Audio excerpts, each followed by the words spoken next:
Railway station जहां से सरकार चलती है, जहां से निजाम चलती है, वहां की स्थिति इतनी खराब है कि वहां पर कोई सेक्स रैकेट का धंधा करने वाला का विरोध करने पर जान से मार दिया जाता है। परिवार के लोग कंप्लेन करने जाता है लोकल थाना जक्कनपुर में, तो इसलिए नहीं रहता है कि हमारा केस नहीं है, फलाना कोतवाली केस है। अरे तुमको 0 FIR करना चाहिए था और बाकी का ट्रांसफर करते। बिहार की सरकार कहती है, मंच पर कहती है, चिल्ला कर बोलती है कि सुशासन का राज है, जो भी अपराधी अपराध करेगा उसको गयाजी में पिंडदान कर दिया जाएगा। अब इन अपराधियों का कब पिंडदान होगा, ये पूछता है सिद्योग न्यूज। जी नमस्कार दोस्तों, आज हम बात करने वाले हैं बंटी यादव हत्याकांड की। बंटी यादव वही है जो कि करबिगैया स्टेशन के पास में सेक्स रैकेट के विरोध में आवाज को बुलंद किया था। उसने कहा था कि अब ऐसा धंधा स्टेशन रोड में नहीं चलने देंगे। इसको लेकर घात बैठाए अपराधियों ने, जो दलाल होते हैं, सेक्स रैकेट के जो दलाल होते हैं, उसके द्वारा उसका अपहरण कर लिया जाता है और उसके बाद अपहरण करने का CCTV कैमरा में सारा चीज रिकॉर्ड होता है। उसके बाद तमाम अपहरणकर्ता जो बदमाश होते हैं, जो सेक्स रैकेट का दलाल होते हैं, उसने बंटी यादव की हत्या कर दी। सोचिए, वही बंटी यादव जिसने लगातार इसका विरोध किया। बंटी यादव के पीछे बेटा बेटी है, बंटी यादव के पीछे एक उनकी वाइफ है, माँ है, भाई है, कोई भी कमाने वाला नहीं है, जनरल स्टोर चलाया करता था। लेकिन बंटी यादव की नृशंस हत्या कर दी गई है। अब कौन देगा इंसाफ इस परिवार को? आइए, लगातार भरत तिवारी इनकाउंटर के बाद अब यह मामला तूल पकड़ता नजर आ रहा है। पूरे बिहार से सबको इसकी आवाज बुलंद की जा रही है कि आखिर पटना जैसे पॉश इलाका, पटना का रेलवे स्टेशन जहां से सरकार चलती है, जहां से निजाम चलती है, वहां की स्थिति इतनी खराब है कि वहां पर कोई सेक्स रैकेट का धंधा करने वाला का विरोध करने पर जान से मार दिया जाता है। बिहार की सरकार कहती है, मंच पर कहती है, चिल्ला कर बोलती है कि सुशासन का राज है, जो भी अपराधी अपराध करेगा उसको गयाजी में पिंडदान कर दिया जाएगा। अब इन अपराधियों का कब पिंडदान होगा, ये पूछता है सिद्योग न्यूज। कब होगा इन तमाम अपराधियों को जो बेगुनाह को मार रहे हैं, जो हवाज उठा रहे हैं, उनको मार दिया जा रहा है? ये कैसा बिहार है, ये कैसी बिहार की परिकल्पना की जा रही है, तो सोचने वाली बात होगी।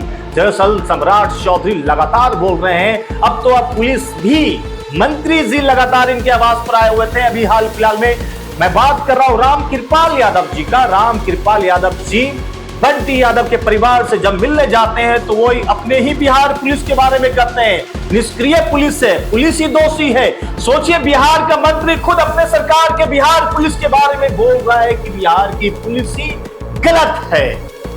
अब बताइए, जब बिहार की पुलिस ही गलत है तो इंसाफ कौन करेगा, न्याय कौन करेगा? आइए, क्या कुछ बोल रहे हैं पीड़ित परिवार से मिलने आए रामकृपाल यादव। कुछ दिन पहले कुछ खुद बीमार थे रामकृपाल यादव, लेकिन जब उन्हें पता चला कि एक बेगुनाह की हत्या कर दी गई है तो उसके घर पर जाते हैं और उनके परिवार से मिलकर उन्हें ढांढस बांधते हैं। क्या कुछ बोल रहे हैं रामकृपाल यादव, सुनिए। बंटी यादव की हत्या अत्यंत दुखद है। गरीब परिवार का लड़का, कमाता खाता, उसी पर डिपेंडेंट था परिवार, पूरा परिवार, भाई, माँ, पत्नी, बच्चे, और जघन्य अपराध हुआ है ये।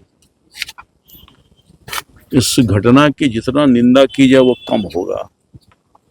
और ये पुलिस की निष्क्रियता दुखद है। परिवार के लोग कंप्लेन करने जाता है लोकल थाना जक्कनपुर में, तो इसलिए नहीं रहता है कि हमारा केस नहीं है, फलाना कोतवाली केस है। अरे तुमको 0 FIR करना चाहिए था और बाकी का ट्रांसफर करते। तो उसको इंटरटेन नहीं किया, कलप रही है, रो रही है। ये बहुत ही दुखद है। मैं धन्यवाद देना चाहता हूँ पटना पुलिस के सीनियर SP साहब को या सरकार को, जिन्होंने इसको बहुत गंभीरता से लिया इस घटना को, और जो लोग भी इसमें संलिप्त पाए गए अधिकारियों को दंडित किया गया और अपराधी पकड़े गए हैं। अभी पुलिस से मेरी बात हुई है और आगे भी जितनी सख्त कार्रवाई होनी चाहिए, मैंने सीनियर SP साहब को कहा है, करिए और न्याय करिए। अधिक से अधिक जो प्रावधान है सजा का, उसको मिलनी चाहिए। राजधानी पटना में कैमरे लगे हुए हैं चप्पे चप्पे पर, मगर कई दिन बीत गए, पुलिस के हाथ कोई सुराग नहीं लगा और जो अपराधी पकड़े गए, परिजन ये कहते हैं कि उन्हें हमने पकड़ के दिया था, और सब की जो बरामदगी हुई उसमें भी कहा जा रहा है कि परिजन ने ही उस सब को खोज कर पुलिस को बताया। तो पुलिस प्रशासन इतने दिनों तक चुप क्यों थी, मौन क्यों थी? इसीलिए तो कार्रवाई हुआ ना। सरकार ने एहसास किया कि पुलिस अपने दायित्वों का निर्वहन नहीं की है और जीरो टॉलरेंस पॉलिसी है सरकार का अपराध। इसीलिए सख्ती के साथ कार्रवाई हुआ है और भी कार्रवाई करना पड़ेगा सख्ती के साथ। तो सरकार बख्शेगी नहीं, अपराधी अब छूट नहीं मिलेगा। परिजन को किस तरह की सहायता देगी सरकार? सरकार के समक्ष इस बात को मैं रखूंगा और नियमानुसार जो भी परिजन के लिए सहायता होगी सरकार की तरफ से दिलवाने का कोशिश करूंगा। सेक्स रैकेट जो यहाँ पर चलता था, जिसको लेकर बंटी यादव लगातार आवाज बुलंद कर रहे थे, तो ये एक दिनों से तो चल नहीं रहा था, ये सिंडिकेट सालों से चल रहा है। आखिर पुलिस प्रशासन यहाँ पर पेट्रोलिंग भी करती है, अब तक कार्रवाई उन लोगों पर क्यों नहीं हुई थी?